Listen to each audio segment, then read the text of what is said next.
ذکر ہو رہا تھا اولیاء اکرام کا، ان کی تعلیمات کا۔ مشہور مقولہ ہے الاعمال بالنیات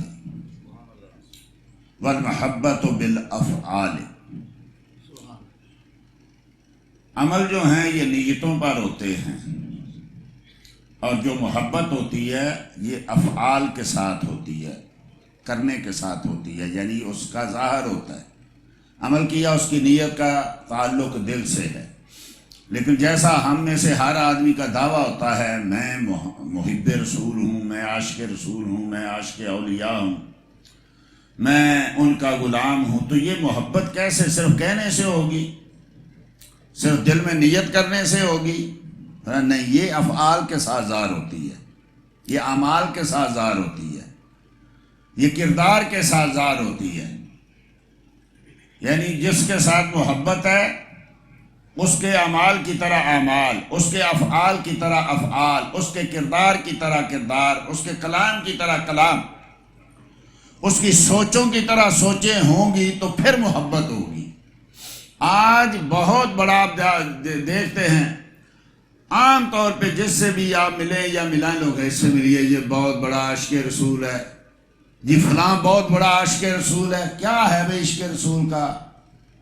جی وہ محفل نعت بڑی کراتا ہے، بھئی اس کی شکل و صورت تو آقا کے ساتھ نہیں ملتی، محبت تو افعال کے ساتھ تھی۔ محبت جو ہے وہ تو ظاہر اس کا کرنا پڑتا ہے کہ جس سے محبت ہے آدمی اسی کی طرح اٹھتا ہے، اس کی طرح بیٹھتا ہے، اس کی طرح چلتا ہے، اس کی آپ نے دیکھا ہوگا کئی نعت خواں دوسرے نعت خواں کی جب نعت پڑھتے ہیں تو اسی کی طرح افعال، اسی کی طرح کپڑے، اسی ایسے ہی بعض علماء سے سیکھتے ہیں، استاد سے شاگرد سیکھتا ہے تو جیسے اس کا استاد اشارہ کرتا ہے ویسے وہ اشارہ کرے گا، جہاں وہ شعر پڑھتا ہے وہ شعر پڑھے گا۔ ایسے کھلاڑی ہیں جو ان کے ماننے والے ہیں، آپ دیکھ لیں گے ان کے کپڑے اس طرح کے، ان کے ہیئر سٹائل اس طرح کے۔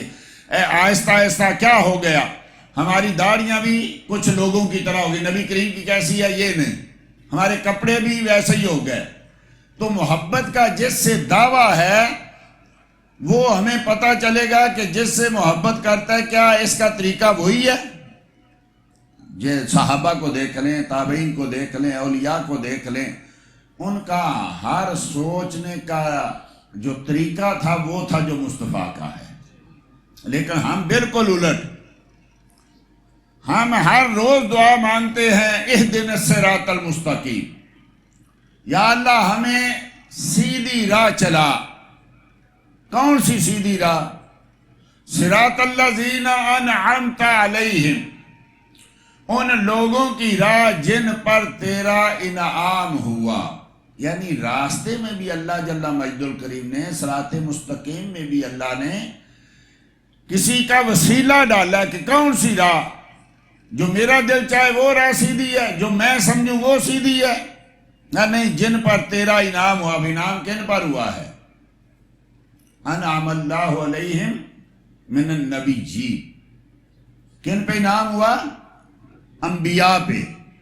ایک تو یہ خیال رکھیں کہ جب ہم نماز میں یہ پڑھتے ہیں، کیونکہ ہماری عبادات کئی دفعہ میں عرض کر چکا، ہمیں عبادات کا پتہ نہیں ہم کیا کر رہے ہیں، ہم کہہ کیا رہے ہیں، کس کو کہہ رہے ہیں، چونکہ ہماری عبادات کا آج کل ہماری نہ اجتماعی زندگی میں اثر ہو رہا ہے نہ انفرادی زندگی میں۔ نمازی غیر نمازی میں کوئی فرق محسوس نہیں ہوتا، حاجی غیر حاجی میں کوئی فرق محسوس نہیں ہوتا، حتیٰ کہ آج کل تو مسلمان غیر مسلمان میں کوئی فرق محسوس نہیں ہوتا۔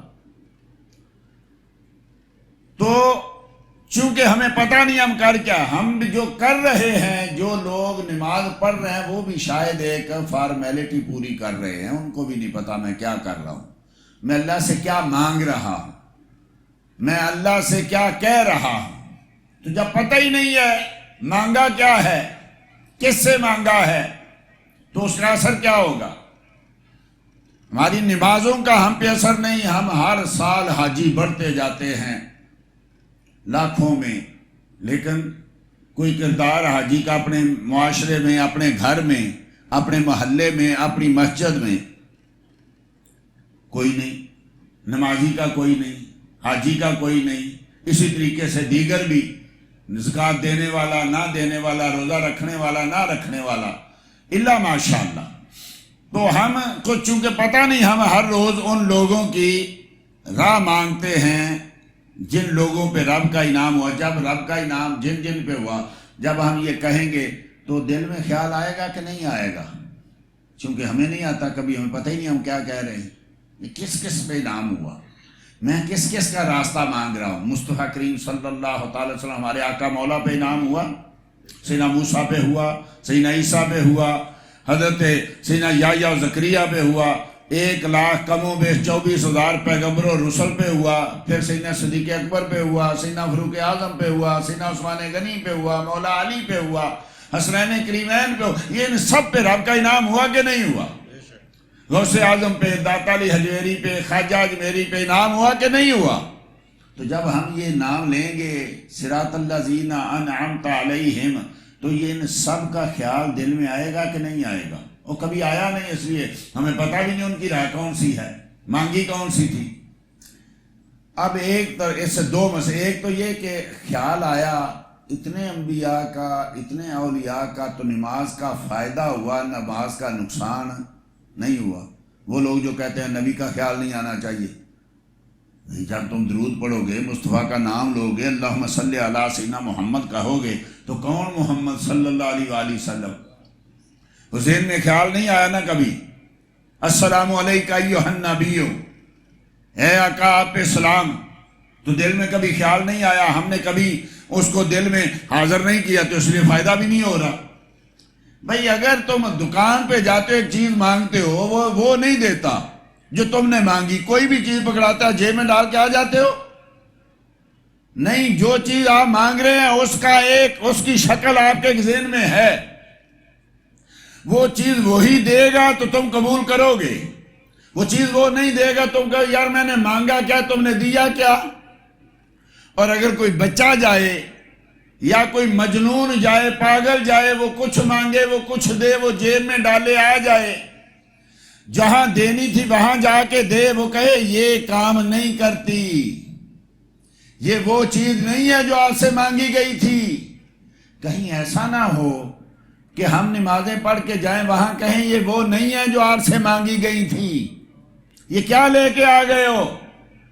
ان نمازوں میں، سجدوں میں تیرا ذکر شامل نہیں ہے، رکوع میں تیرا ذکر شامل نہیں ہے، تو جو آپ سے مانگ رہا تھا تجھے پتہ ہی نہیں ہے۔ چونکہ ہمیں پتہ ہی نہیں ہم کیا مانگ رہے ہیں، ہمیں مل کیا رہا ہے۔ کتنے حاجی ہیں، کتنے نمازی ہیں جو مسجدوں سے نکلتے ہیں تو کچھ بھی ساتھ لے کے نہیں نکلتے، جو حج کرنے جاتے ہیں لاکھوں خرچ کر کے آتے ہیں، جیسے گئے تھے ویسے ہی چل پھر کے آ گئے، ان کو نہیں پتا ہوتا کہ کیا لینے گئے تھے، کیا ملا اور کیا لے کے آئے۔ ایسے ہی تمام الا ماشاء اللہ۔ اگر ہمیں پتا ہو کہ نمازیں کیا تھیں اور ہم رب سے کیسے گفتگو کر رہے ہیں، اور ہم نے کس کی راہ ابھی رب سے کئی بار مانگی ہے، صراط الذین انعمت علیہم، ابھی میں نے راہ مانگی ہے مصطفیٰ کی، اب میرے سامنے پتہ چلے مصطفیٰ کی راہ تو یہ ہے اور میں ادھر چل رہا ہوں، سیدنا صدیق اکبر کی راہ تو یہ ہے، میں ادھر چل رہا ہوں، سیدنا شیخ عبد القادر جیلانی اور حسنی والحسینی کی راہ تو یہ ہے، میں ادھر چل رہا ہوں۔ تو جب آدمی نماز پڑھے تو نماز کے ایک ایک لفظ پہ غور و فکر کرے۔ ایک تو یہ بھی کہ ہمیں پتہ نہیں ہوتا ہم نماز پڑھ رہے ہیں، کتنے لوگ ہیں جی وہ خیالات ہی نہیں جان چھوڑتے، کیا کریں، نماز پڑھتا ہوں خیالات آتے رہتے ہیں، پتہ ہی نہیں چلتا۔ حضرت سیدنا عبد الرحمن بن عوف رضی اللہ تعالیٰ عنہ کے بارے میں روایت ہے، بڑے امیر آدمی تھے آپ بھی، آپ کہیں نماز پڑھ رہے تھے اپنے باغ میں، تو ایک چڑیا آئی، بڑی خوبصورت چھوٹی سی چڑیا تھی، وہ کبھی اس ٹہنی پہ، کبھی اس ٹہنی پہ، کبھی اس ٹہنی پہ، اب آپ نے دیکھا بڑی خوبصورت چڑیا ہے، ادھر اڑتی ہے ادھر بیٹھتی ہے، ادھر اڑتی ہے ادھر بیٹھتی ہے، اب اس میں دل لگ گیا، نماز کی رکھتے ہیں بھول گئی، خیال آ گیا نا، رکھتے ہیں بھول گئی۔ اب بڑے پریشان ہوئے کہ میرا نماز میں دل جو تھا کسی اور طرف لگ گیا، رکھتے ہیں بھول گئی، اب اس کا علاج کیا کیا جائے؟ ہمارے نزدیک کیا ہے، رکھتے بھول گئی، سجدہ صاحب کرو، بات ختم، وہ مسئلہ حل ہو گیا۔ لیکن جن کو نماز کا پتہ ہے کہ نماز کیا تھی، اللہ نہ کرے کسی کا 1,00,000، یا چلو لاکھ تو بہت بڑی رقم ہے، کسی کا 100 درہم جیب سے گر جائے، بازار میں گیا واپس آیا یا کہیں بھی گیا واپس آیا، جیب میں ہاتھ ڈالا 100 درہم نہیں ہے، کتنی دیر پریشان رہے گا؟ کبھی بار بار ان جیبوں کو، کبھی اس جیب کو، کبھی اس جیب کو، کبھی جناب بستر کو ٹولے گا، کبھی بچوں سے پوچھے گا، کبھی دوستوں، میرا 100 درہم تھا ادھر کدھر گیا؟ کیونکہ اس کی اہمیت ہے نا۔ نماز میں بھول گیا یا نماز چھوٹ گئی یا دیر ہو گئی، کبھی پوچھا کیا ہو گیا، کبھی پریشانی ہوئی، کیونکہ اہمیت نہیں ہے، قیمت نہیں ہے۔ اگر قیمت ہوتی اس کی 100 درہم کے برابر بھی تو کتنے دن پریشان رہتا، کتنی دیر پریشان رہتا۔ تو اس لیے چونکہ ہمیں پتہ نہیں، ہم رب کی بارگاہ میں لینے کیا، کتنی دیر سے، کتنی دور سے ہمارے دوست جمعہ پڑھنے آتے ہیں، چلو آج کل موسم بڑا اچھا ہے، کتنی گرمی ہوتی ہے، تپ رہی ہوتی ہے سڑک، اوپر سے سورج، لیکن اے سی والی جو ہے جگہ چھوڑ کے، مسجدیں چھوڑ کے یہاں آتے ہیں۔ بھئی اتنی گرمی میں تو آیا، اتنی دور تو آیا، تیرے پاؤں میں نیچے ایسے جیسے آگ لگی ہوئی، اتنی گرم سڑک ہوتی ہے، اوپر بھی اتنی گرمی ہے، اور جمعہ پڑھنے آیا اور تجھے پتہ ہی نہیں ہے کیا ہوا کیا نہیں ہوا،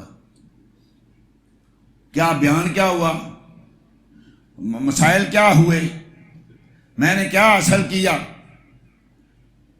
تو جب تک ہم ان چیزوں پہ غور و فکر نہیں کریں گے، میں کس سے مانگ رہا ہوں، کیا مانگ رہا ہوں، اپنے رب سے ہم نے مانگا تھا سیدھا راہ اولیاء کا، راہ انبیاء کا، راہ صدیقین کا، یہ راستہ مانگا تھا شہداء کا، راستہ مانگا تھا نیک لوگوں کا، اور ہمیں نہ یہ پتا ہے کہ وہ راستہ ہے کیا، پتہ ہی نہیں، تو جو مرضی دے دے کوئی، ایک چیز کا پتہ ہی نہیں ہے میں نے مانگی کیا ہے۔ مثلا ہم ایک لحاظ سے ان پڑھ لوگ ہیں، ہمیں پڑھا لکھا آدمی کوئی کمپیوٹر کی چیز لکھ کے دے دیتا ہے، ہم نے آج تک دیکھی نہیں ہے، وہ ہم جاتے ہیں وہ ہمیں کچھ بھی پکڑا دے ہم لے کے آ جاتے ہیں۔ اب چونکہ ہمیں پتہ نہیں، جب آئے تو اس نے کہا یہ کیا لے آئے، بھئی جو آپ نے، یہ تو وہ نہیں ہے، مجھے تو علم نہیں تھا، رائے گاں گئی، یا دوبارہ جانا پڑے گا، اس کو بدلنا پڑے گا، یا پیسے گئے۔ ہمیں پہلے پتہ تو ہو کہ رب سے مانگ کیا رہے ہیں، کن لوگوں کا راستہ، جن راستے پہ تیرا انعام ہوا، غیر المغضوب علیہم ولا الضالین، اور نہ ان لوگوں کا راستہ جن پر تیرا غضب ہوا اور جو گمراہ ہوئے۔ اب ہمیں دونوں راستوں کا نہیں پتا، جن پہ غضب ہوا ان کا راستہ کون ہے، جو گمراہ ہوئے ان کا راستہ کون ہے، جن پہ انعام ہوا ان کا راستہ کون ہے۔ ہم میں راستے دونوں گڈمڈ ہو گئے، ہم مانگا کچھ اور تھا، لے کے کچھ اگر اور آ گئے، کیونکہ ہم نے جو مانگا ہمیں پتہ ہی نہیں مانگ کیا رہے ہیں۔ رب تو بڑا کریم ہے، حدیثی میں ہے نا، کچھ لوگ ایسے بھی ہیں نماز پڑھ کے نکلنے لگتے ہیں تو مسجد کے دروازوں پہ کچھ فرشتے کھڑے ہوتے ہیں، اور ایک بسیدہ سے یعنی کپڑے پہ اس کی نماز لکھی ہوتی ہے، اور کہتا ہے لے جاؤ، فرشتہ کہتا ہے اس کو ساتھ ہی لے جاؤ، اس کو تیرے رب کی کوئی حاجت نہیں، تو نے کیا مانگا، تو نے کیا، تجھے پتہ ہی نہیں اس کے فرائض کیا ہیں، اس کے واجبات کیا ہیں، اس کی سنتیں کیا ہیں، اس کے مستحبات کیا ہیں، قیام کیسے کرنا تھا، رکوع کیسے کرنا تھا، جو سجدہ کیسے کرنا تھا، پڑھنا کیا تھا، کپڑے کیسے رکھنے تھے۔ ہم تو بوڑھے ہو گئے بیان کرتے کرتے، ایک سجدہ تک درست نہیں ہو سکا۔ اتنی بار بیانات ہوتے ہیں بھئی سجدے میں جو ہے نبی کریم صلی اللہ تعالیٰ علیہ وسلم نے ارشاد ہے، مجھے حکم دیا گیا کہ میں 7 ہڈیوں پہ سجدہ کروں، امرت ان اسجد علی 7 اعظام، مجھے حکم دیا گیا میں 7 ہڈیوں پہ سجدہ کروں، اور مجھے حکم دیا گیا، منع کیا گیا ہے کہ میں کپڑے اور بالوں کو نہ روکوں۔ اب 7 ہڈیاں کیا ہیں؟ دونوں پاؤں، دونوں گھٹنے، دونوں ہاتھ اور پیشانی اور ناک۔ مجھے حکم دیا گیا کہ میں ان پہ سجدہ کروں۔ اب جب ہم کہتے ہیں کسی کے پاؤں آدھے اٹھے ہوتے ہیں، کسی کے پورے اٹھے ہوتے ہیں، کسی کو پتہ ہی نہیں ہے، کسی کا انگوٹھا صرف لگ رہا ہے، کسی کی 2 انگلیاں لگ رہی ہیں، کسی کے پوری انگلیاں لگ رہی ہیں، پتہ ہی نہیں۔ اب ایسی نماز پڑھی اور چلا گیا۔ پھر حکم ہے کہ مجھے منع کیا کہ میں کپڑا نہ روکوں، میں بال نہ روکوں۔ کپڑا روکنا کیا ہے؟ یا آستینیں چڑھا لی، کپڑا رک گیا، یا نیچے سے اپنی شلوار کو اوپر اڑس لیا، کپڑا رک گیا۔ اچھا، یہ بھی عجیب بات ہے کہ ویسے تو ہمارے کپڑے ہونے ہی ایسے چاہیے کہ ٹخنے مرد کے ننگے ہونے چاہیے اور عورت کے پردے میں ہونے چاہیے۔ الٹ ہو گیا، مردوں کے ٹخنوں کے نیچے کپڑا اور عورت کی آدھی ٹانگ تک کپڑے، بالکل الٹ، یعنی جنگ ہو رہی ہے۔ جو نبی کریم نے کہا اس کی مخالفت میں جنگ ہو رہی ہے۔ مرد کو حکم تھا کہ ٹخنے ننگے رکھے، عورت کو حکم تھا کہ اس کے قدموں تک کپڑا جائے۔ عورتوں کی شلواریں آدھی ٹانگوں تک چلی گئیں اور مردوں کے کپڑے زمین پر اوپر لگنے لگے۔ اب کسی کو یہ مسئلہ پتا چلا کہ ٹخنے ننگے ہونے چاہیے تو اس نے اوپر اس کو اڑسنا شروع کر دیا، ٹنگنا شروع کر دیا۔ ابھی کپڑے روکنا منع تھا، یہ مکروہ ہے۔ اگر تکبر کی نیت ہوئے تو مکروہ تحریمی ہے، حرام کے قریب ہے مرد کا ٹخنا جو ہے اس کے اوپر کپڑا ہو تو۔ اور اگر زینت کی نیت سے ہو یا نہ زینت ہے نہ تکبر ہے، پتہ ہی نہیں ہے، ویسے ہی ہو گیا تو معافی ہے، مکروہ تنزیہ ہے۔ لیکن کپڑا اڑسنا مکروہ تحریمی ہے۔ ہم چھوٹے مکروہ سے بچنے کے لیے بڑا مکروہ کر رہے ہوتے ہیں۔ تو اب ایسی نماز پڑھی ہم نے۔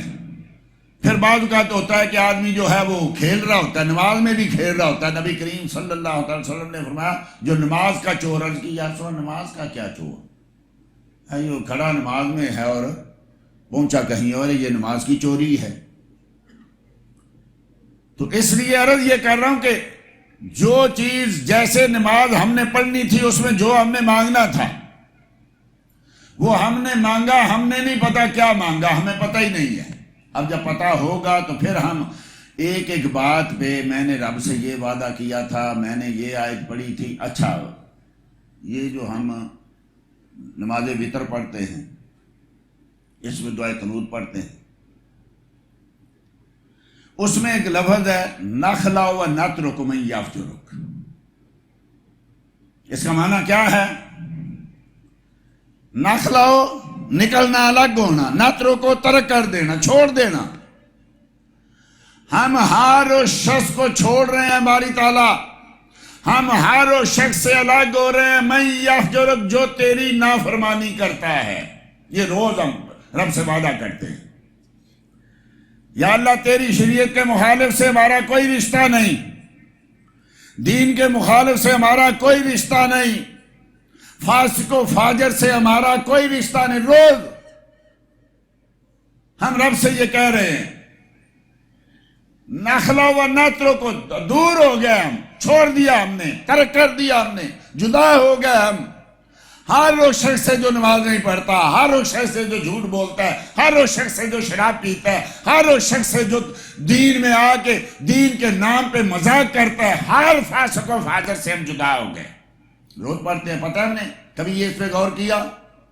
میں روز رب سے وعدہ کر رہا ہوں، یا اللہ میں فاسق و فاجر کا دوست نہیں ہوں، میں زانی شرابی کا دوست نہیں ہوں، میرا اس سے کوئی تعلق نہیں، میں اس سے الگ ہو گیا، میں نے اسے اب روز ایک آدمی سے کہیں، وہ کہے تو فلاں سے ملتا ہے، نہیں نہیں جناب میں نہیں ملتا، میں نے اس کو چھوڑ دیا کوئی، اور روز اس کے ساتھ بھی بیٹھے ہوں، اس آدمی کو غصہ آئے گا کہ نہیں آئے گا؟ رب تو بڑا کریم ہے، لیکن روز کہتے ہیں میں نے چھوڑ دیا، بات کرا ہم الگ ہو گئے، لیکن ہماری دوستی کن کے ساتھ ہے؟ تو دوستیاں کیا، رشتے کیا، ہمارے گھروں میں ہماری اولادیں نماز نہیں پڑھتی، ہماری بیویاں نماز نہیں پڑھتی، ہمارے بیٹے نماز نہیں پڑھتے، ہم ان کے ساتھ اٹھتے ہیں، بیٹھتے ہیں، کھاتے ہیں، پیتے ہیں، لیکن روز رب سے وعدہ بھی کرتے ہیں۔ تو یہ نمازوں کا کیوں نہیں ہم پہ اثر ہو رہا ہے؟ اس لیے کہ ہمیں پتہ ہی نہیں، ہم طوطے کی طرح لٹا ہوا ہے، ہم نے ایک ٹیپ لگی ہوئی ہے، بس وہ روز ہم جب نماز میں کھڑے ہوتے ہیں وہ بٹن جو ہے ہم کر دیتے ہیں، وہ ٹیپ چل پڑتی ہے، ثنا پڑھی جا رہی ہے، سورہ فاتحہ پڑھی جا رہی ہے، کل شی پڑھا جا رہا ہے، سورت پڑھی جا رہی ہے، رکوع کیا جا رہا ہے، بس وہ ٹیپ لگی ہوئی ہے، کہہ رہا ہے وہ اہدنا الصراط المستقیم صراط الذین انعمت علیہم، باری تعالیٰ نیک لوگوں کے راستے پہ ہمیں چلا دے اور بروں سے ہمیں روک لے، گمراہوں سے ہمیں دور کر لے۔ ہم جان بوجھ کے ہماری دوستیاں ان کے ساتھ جن پہ رب کا غضب ہوا اور جن پہ غضب ہوا ان کے ساتھ کھڑے ہوں گے تو کیا ہوگا؟ بھئی اگر بارش ہو رہی ہے یا پانی برس رہا ہے تو جو آدمی باہر کھڑے آپ بھی ساتھ کھڑے تو آپ پہ کیا نہیں گرے گا؟ جب اس پہ رب کی لعنت برس رہی ہے تو آپ پہ نہیں ہوگی کیا؟ بھئی وہ رب کی مخالفت کر رہا ہے۔ پچھلے جو میں عرض کر رہا تھا کہ یار کم از کم ان اولیاء کی کتابیں تو پڑھو نا، ان کے راستے تو دیکھو کیا ہیں۔ یہ جن کے نام کے کھاتے ہو، جن کے نام پہ تم اتنا کچھ کر کے پیسے کماتے ہو، جن کے نام کے تم نے مسجدوں کے نام رکھے ہیں، جن کے نام تم نے اپنے گھروں کے دروازوں پہ لکھے ہوئے ہیں، قادری اوس لکھا ہوا ہے، جامعہ مسجد غوثیہ لکھا ہوا ہے، یہ کبھی پڑھو تو صحیح غوث اعظم کا راستہ کون سا ہے؟ کبھی ان سے پوچھو تو صحیح آپ کس راستے پہ چل رہے ہیں، ہم نے کس راستے پہ چلنا ہے؟ ہم نے صرف اور صرف ان لوگوں کے ناموں کو بدنام کیا ہوا ہے۔ رب سے بھی روز مانگتے ہیں، ایسا ہی حج ہے، حج کا معاملہ بھی ہے، کتنی بار 10 حج کر بیٹھے۔ یار حاجی تو وہ تھا جس کے لیے نبی کریم صلی اللہ تعالی وسلم نے ارشاد، جب حج کر کے نکلتا ہے تو یوں ہوتا ہے جیسے آج ہی ماں کے پیٹ سے پیدا ہوا، گناہوں سے پاک، اور اس کے گھر میں داخل ہونے سے پہلے اس سے دعا کروا لو، وہ جو دعا کرے گا قبول ہوگی۔ اس کا مطلب یہ ہے کہ جو آدمی گناہوں سے پاک ہوتا ہے وہ جو بھی دعا مانگے اس کی دعا قبول ہوتی ہے۔ تو ہم تو 10 کر بیٹھے اور ہمارا بھائی ہم سے تنگ ہے، ہمارا ہمسایہ ہم سے تنگ ہے، ہم کتنی نیکیاں اپنی طرف سے کرتے ہیں، کتنے صدقے کرتے ہیں، کتنی خیراتیں دیتے ہیں۔ نمازی کئی ہمارے وہ بھی ہیں جو 5 کی بجائے 7 بھی پڑھتے ہیں، لیکن ذرا ان کے ارد گرد پوچھ کے دیکھیے، غوث اعظم رضی اللہ تعالیٰ عنہ کے راستوں میں سے ایک راستہ یہ ہے، فرماتے ہیں اللہ اے بندے پہلے اپنے لقمے کی اصلاح کر وگرنہ مشقت فضول ہے۔ یہ نماز مشقت، یہ روزہ مشقت، یہ حج مشقت، یہ صدقہ و خیرات مشقت، یہ فضول مشقت کر رہا ہے۔ جس کے پیٹ میں ایک لقمہ حرام کا گیا، حدیث میں 40 دن تک اس کی عبادت قبول نہیں ہوتی، اور ہم نے قسم کھائی ہوتی ہے کہ ہم نے حرام کے سوا کچھ نہیں کھانا۔ اب یہ بھی ہم نے اپنی ذہن سے کچھ چیزیں بنا لی، یہ حلال ہیں یہ حرام ہے، میں تو حرام نہیں کھاتا جی۔ بھئی حرام کس کو کہتے ہیں؟ بھئی چوری کا مال، میں تو چوری نہیں کرتا۔ بھئی دیکھنا تو یہ ہے کہ تو نے اتنی محنت کی اور جب حی علی الصلاۃ کی آواز آئی تو پہنچا ہی نہیں ہے، اذان جمعے کی ہوئی اور تو پہنچا نہیں ہے۔ وزر البیع رب نے تو کہہ دیا تھا خرید و فروخت بند، فاسعوا الی ذکر اللہ، آؤ رب کی عبادت کی طرف آؤ۔ یہ تمہیں آوازیں دے رہا حی علی الصلاۃ حی علی الفلاح، تو کہتا ہے کام بڑا، میں کیا کروں؟ بچے جوان ہیں، بچے چھوٹے ہیں، ان کو کھلانا ہے، یہ کرنا ہے، وہ کرنا ہے۔ جو ہر وہ رزق میں معنی صرف پیسے نہیں ہے، صرف مال نہیں ہے، صرف روٹی نہیں ہے، ہر رب کی عطا جو ہے وہ رزق ہے۔ مال بھی رب کا رزق ہے، اولاد بھی رب کا رزق ہے، بیوی بھی رب کا رزق جو ہے رزق ہے، گھر بھی رب کا رزق ہے، زمین بھی رب کا رزق ہے۔ یہ سب کچھ کیا ہے؟ یہ رب کا رزق ہے۔ رب نے جو عطا کیا وہ رب کی طرف سے ہمیں عطا ہوا تو رزق ہے۔ اب دیکھیں ایک حدیث میں فرمایا جس نے بغیر ضرورت کے کسی سے سوال کیا، بھیک مانگی بغیر ضرورت کے، وہ جہنم کے تپتے ہوئے پتھر پہ بیٹھ گیا۔ عرض کی یا رسول اللہ یہ کیا مطلب گناہ کے ہوتے ہوئے بھیک مانگنا حرام ہے، تو یہ کیا مطلب؟ فرمایا جس کے پاس رات کا کھانا ہے نا وہ بھی سوال کرے گا تو ہے وہ جہنم کے تپتے ہوئے پتھر پہ بیٹھ گیا۔ گناہ کیا ہے؟ جس کے پاس ایک دن کا کھانا موجود ہے۔ ہم تو مذہبی لوگوں کو دیکھتے ہیں لاکھوں پاس ہیں پھر بھی مانگ رہے ہوتے ہیں، اور لوگ فخر سے بتا رہے ہوتے ہیں میری مسجد میں اتنے لاکھ جو ہے نا وہ جناب مسجد کے اکاؤنٹ میں پڑے ہوئے ہیں، اور پھر بھی چندہ مانگا جا رہا ہے۔ کس کا حق ہے بھئی؟ اتنے لاکھ کس لیے رکھے ہوئے ہیں؟ لوگ بڑے فخر سے بیان کرتے ہیں 20 لاکھ میری مسجد کے جو ہے وہ اکاؤنٹ میں پڑے ہوئے ہیں، اور امام صاحب بھوکے مر رہے ہیں۔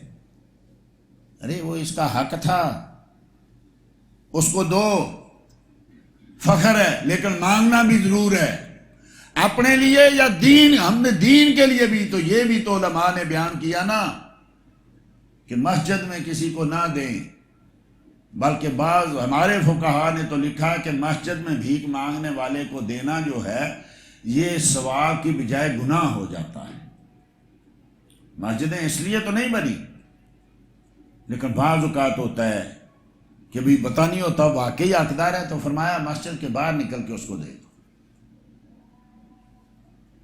تو یہ یعنی فرمایا یہ کیا ہے؟ یہ رزق حلال نہیں ہے، حق کسی کا تھا تو نے لے لیا۔ پہلے اپنے لقمے کی اصلاح کر، اگر تیرا رزق حلال نہیں ہے تو پھر تو عبادتیں کرے گا تو تیرے لیے ساری کی ساری عبادتیں ایک مشقت ہو جائے گی، مزدوری ہو جائے گی، جس کے بعد مزدوری کا صلہ نہیں ملتا۔ سارا دن آدمی نے مزدوری کی اور رات کو کچھ بھی نہ ملا، کیا ہوا بھائی؟ سارا دن کام کرتا رہا، سارا دن مزدوری کرتا رہا، رات کو کچھ بھی نہیں ملا ہے۔ جس کے پیٹ میں رزق حرام گیا، جس نے ایک لقمہ حرام کا کھا لیا، کسی کا حق تھا اس نے کھا لیا۔ رشوت خور کس کا حقدار ہے؟ سود خور کس کا حقدار ہے؟ یہ جیب کترا کس کا حق کھا رہا ہے؟ یہ لوگوں کے گھروں پہ قبضے کرنے والے، لوگوں کی دکانوں پہ قبضے کرنے والے، یہ قبضہ گروپ یہ پاکستان میں تو عام لوگ ہیں، اور اس کو اپنی جرأت سمجھتے ہیں، بہادری سمجھتے ہیں۔ یہ پتہ نہیں کہ نبی کریم صلی اللہ تعالی علیہ وسلم نے ارشاد فرمایا ایک بالشت، ایک گٹھ جس نے کسی کی زمین پہ قبضہ کیا، وہ نیچے سے لے کے اوپر تک پوری زمین قیامت کے روز وہ نکالی جائے گی، اس کے سر پہ رکھی جائے گی۔ اب چل اس کو اٹھا کے، یہ مسلم شریف کی آخری حدیث سے پہلی حدیث ہے۔ ہمیں بھائی کیا ہے؟ ہم تو یہی کہتے ہیں نا کہ نبی کریم جانے اور قیامت جانے۔ ہم اکثر شعر نہیں پڑھتے قبر جانے نبی جانے، ہم اکثر نہیں کہتے بس جناب آقا نے سجدہ کرنا ہے اور سب کچھ معاف ہو جانا ہے، ویسے ہی ہمیں ڈرا رہے ہیں۔ تو نبی کریم صلی اللہ علیہ وسلم نے ارشاد مسلم شریف میں نبی کریم صلی اللہ علیہ وسلم نے ارشاد فرمایا ایسا نہ ہو کہ قیامت کے روز تو مجھے پکارو اغثنی یا رسول اللہ، یا رسول اللہ میری مدد کرو، میں بھاگتا ہوا جاؤں تو کسی کے سر کے اوپر بکری ہو، کسی کے سر کے اوپر اونٹ ہو، کسی نے کوئی مکان اٹھایا ہو، کسی نے کوئی باغ اٹھایا ہو، میں اس کی مدد نہیں کروں گا۔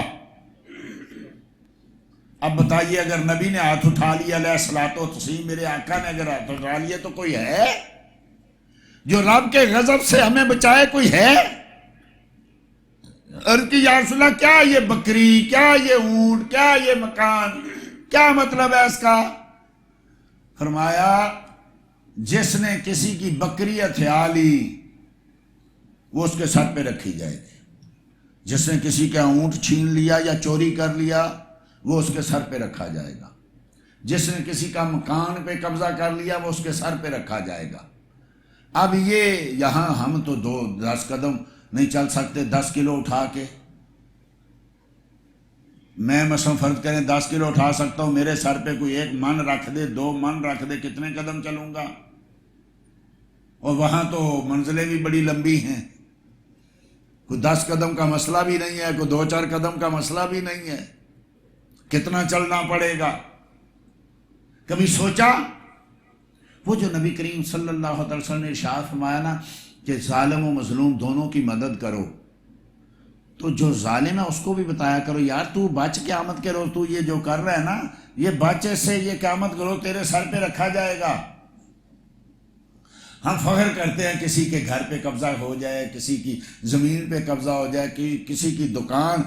آج کل تو یہ یعنی جتنے بھی آدمی ایک دوسرے کے ساتھ کام کر رہے ہیں، یہاں تو اکثر دیکھا جا رہا ہے کام کیا اور ایک لے کے بھاگ گیا، وہ فخر سمجھ رہے لاکھوں مل گئے، لیکن یہ لاکھوں کون اٹھائے گا؟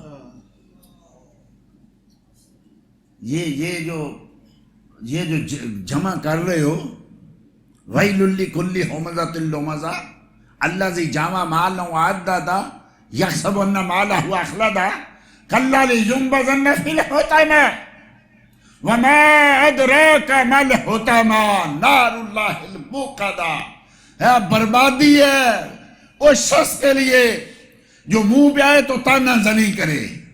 سوچیے آپس میں، اور تو فلاں، تیری ماں فلاں، تیرا باپ فلاں، تیرا بھائی فلاں، تو فلاں، اور پیٹ پیچھے جائے تو غیبت کرے.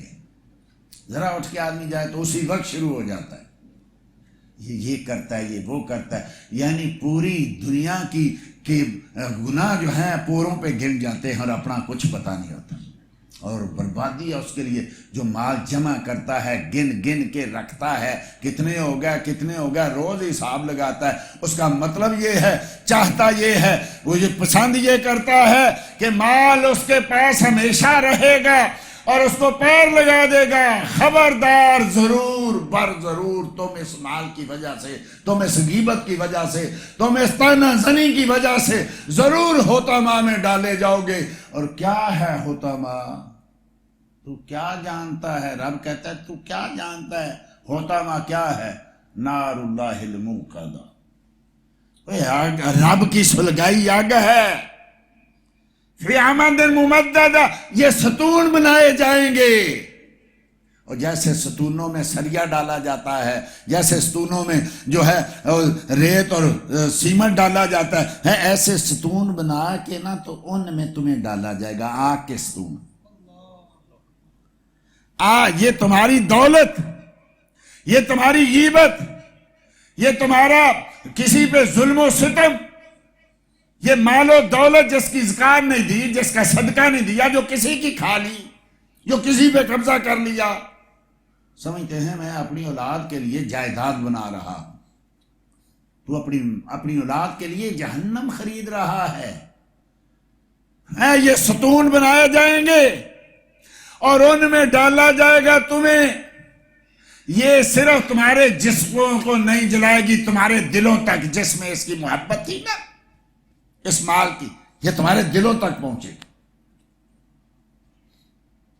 جس نے ایک لقمہ کھا لیا 40 دن تک اس کی عبادت ہی قبول نہیں، تو کیا کرے گا؟ کیا پھر آہستہ آہستہ جب قبول ہی نہیں ہوتی، اس کا فائدہ نہیں، تو پھر آہستہ آہستہ حرام کی وجہ سے آدمی رب کی عبادت سے دور ہو جاتا ہے. کئی بات میں عرض کرتا ہوں، کبھی بیٹھ کے یہ سوچا کریں یار میری دولت مسجد میں کیوں نہیں لگ رہی، میرے پیسے مسجد مدرسے میں کیوں نہیں لگ رہے، میرے پیسے غریب کے پاس کیوں نہیں پہنچ رہے. بعض کا دل بھی آدمی کا کرتا ہے میں کروں، لیکن نہیں کر پاتا. بھائی میرے پیسے روز مسجدوں مندروں کیا نام ہے اس کا، سینموں میں لگتے ہیں، ہوٹلوں میں لگتے ہیں، غلط کاریوں پہ لگتے ہیں، فلموں میں لگتے ہیں، بے حیائی میں مسجد میں کیوں نہیں لگتے. کبھی سوچو گے تو یہ رزلٹ نکلے گا کہ میرا رب ان کو قبول نہیں کرتا. میرا رب اس لیے مجھے توفیق نہیں دیتا کہ وہ حرام مال کو، ناپاک مال کو پسند نہیں کرتا. میں نے کل بھی ایک روایت لکھتے ہیں، کہتے ہیں میں بازار میں جا رہا تھا، ایک لڑکی کوئی فروٹ بیچ رہی تھی، انجیر، بعد میں لکھا انجیر بیچ رہی تھی. ایک آدمی آیا پیچھے سے، اس نے ایک انجیر اٹھائی اور دوڑ لگا دی. وہ کہتے ہیں میں بھی اس کے پیچھے یا کہ اس نے یہ انجیر کیوں چرائی ہے. تو میں نے جا کے دیکھا کہ آگے ایک نا بیمار آدمی بیٹھا تھا، تو وہ کچھ چل نہیں سکتا تھا، تو اس کو جا کے کھلا دی. تو میں نے کہا کہ اللہ کے بندے، تو نے اس لڑکی کی ایک انجیر چرا لی اور آ کے اس کو کھلا دی. کہہ رہے میں رب سے تجارت کر رہا ہوں. کیا تو رب سے تجارت کر رہا ہے؟ کہا میں نے چوری کی، مجھے گناہ ہوا، اب میں نے اس کو صدقہ کیا، 10 نیکیاں ہو گئیں. 1 نیکی 1 گناہ کے بدلے اور 9 نیکیاں مجھے مل گئی، میں رب سے تجارت کر رہا ہوں. آپ نے فرمایا اللہ کے بندے، رب حرام چیز کو قبول نہیں کرتا.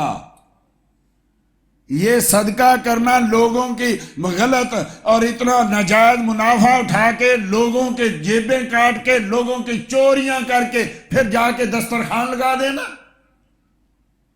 کہ جی یہ تو صدقہ کرنا بہت بڑی نیکی ہے، میں رب سے تجارت کا. فرید یہ تجارت نہیں ہوئی، تو نے گھاٹا کھایا ہے.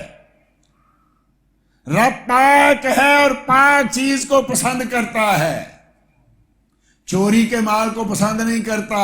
کئی لوگ ہیں فلمیں بناتے ہیں اور پھر رب کے راہ پہ صدقہ کرتے ہیں. ایسی عورتیں زنا کرتی ہیں اور رب کے نام کے صدقے، وہ سمجھتی ہیں یہ گناہ میرا ہے اور صدقے میں مخلوق خدا بندی کا فائدہ ہو رہا ہے، یہ مجھے میرا گناہ معاف کرا کے تو مجھے اس کا فائدہ دے دے گا.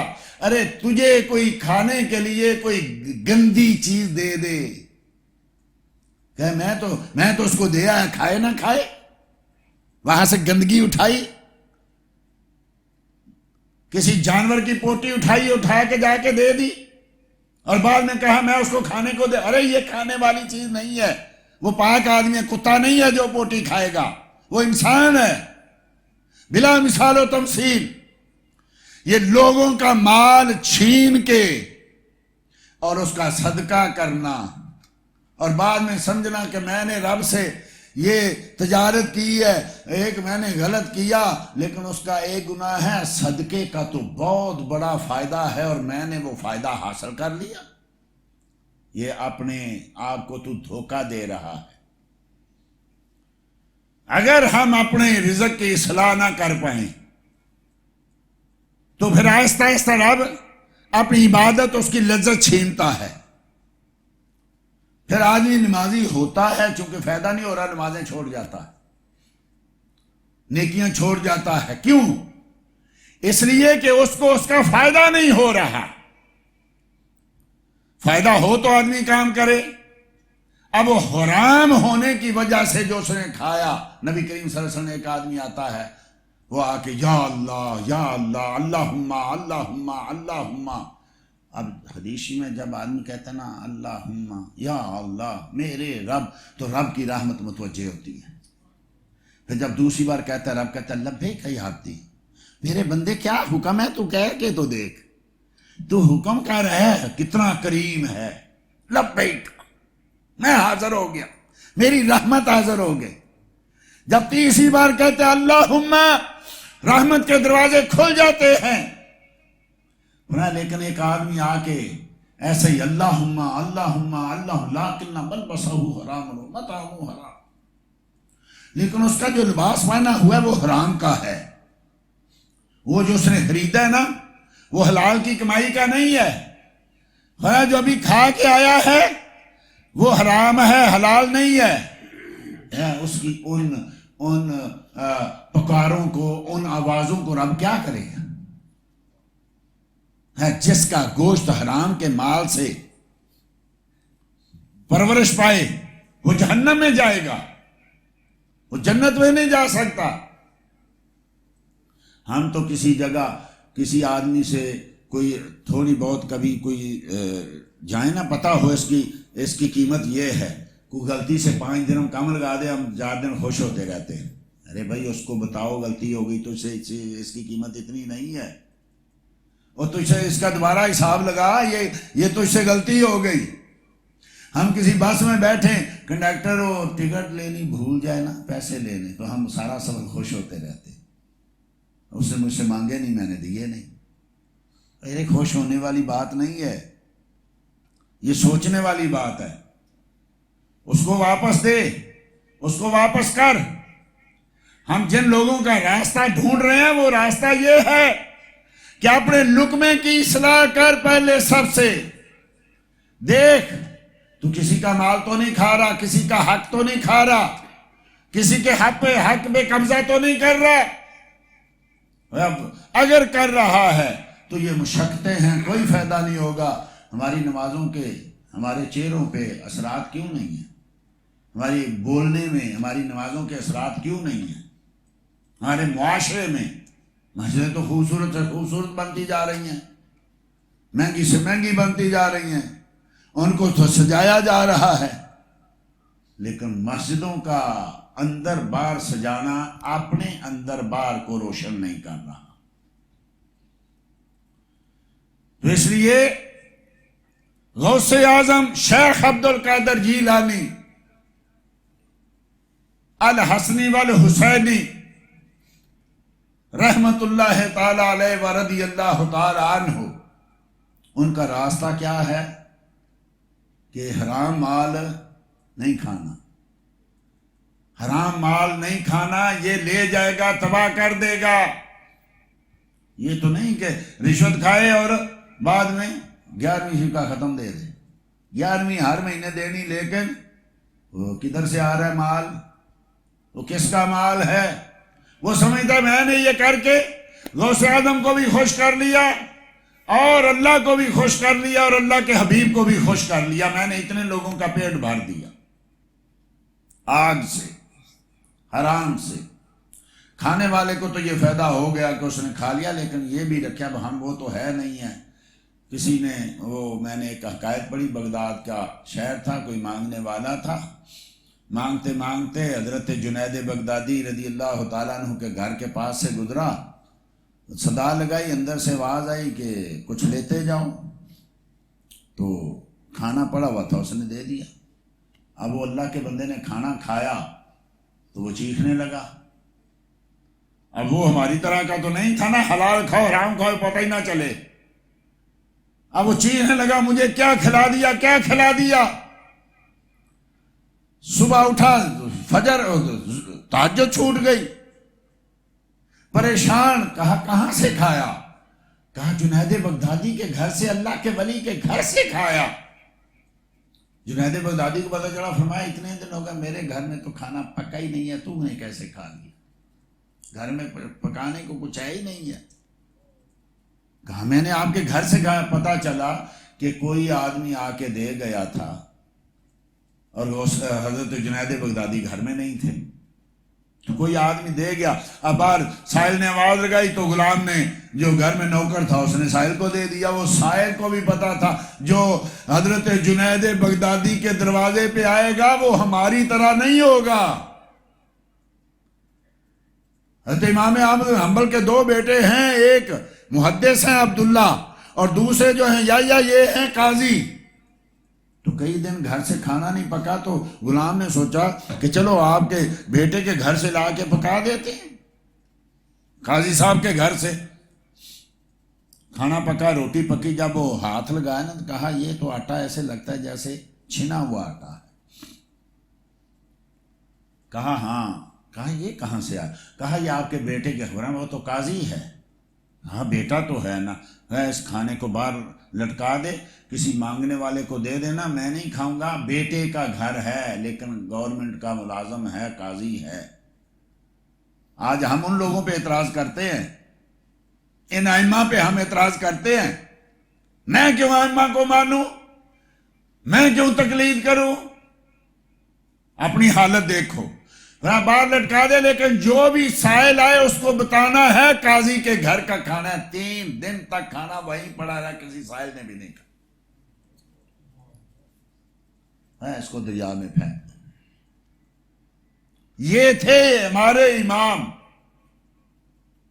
یہ تھے ائمہ اہل سنت، امام اہل سنت امام احمد بن حنبل کو کہتے ہیں رضی اللہ تعالیٰ عنہ۔